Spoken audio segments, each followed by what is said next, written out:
He wanted us to die. When Daddy was mad, it felt like the whole house reacted.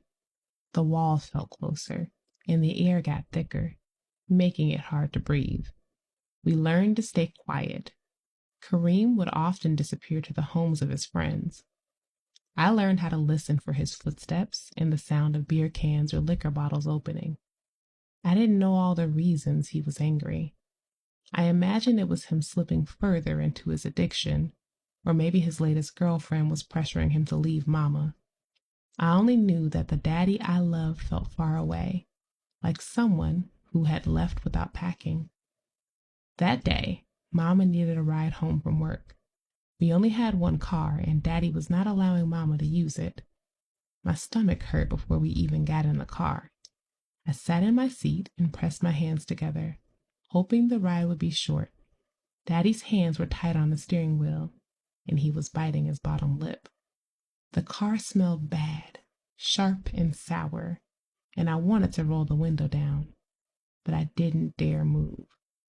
Mama got in quietly, like she was stepping onto thin ice. She turned to Kareem and me and smiled. Her eyes were nervous as she picked up on Daddy's mood instantly. The car felt too small for all of us and too loud even before anyone spoke.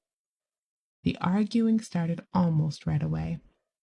At first, it was whispers, like angry snakes hissing back and forth.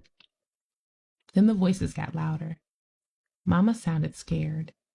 Daddy sounded like thunder. Each word made my chest jump.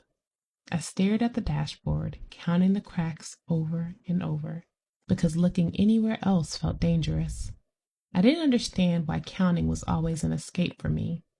I would incessantly count tiles on floors, wall panels, light poles, anything that could remove me from the chaos around me. Kareem sat stiff beside me. I could tell he was scared too, even though he didn't say anything. We knew better than to talk. Talking made things worse. When Daddy was on a rampage, the best option was always silence. Then the car jerked hard.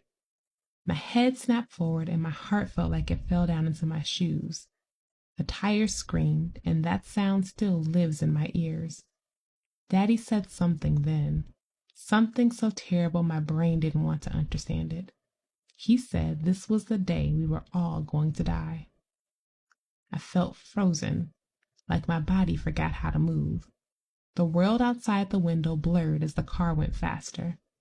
I saw the gas station ahead, solid and scary, and I knew we were headed straight for it. I remember thinking very clearly, I don't want to die. I'm not ready. Mama screamed his name. Her voice sounded broken.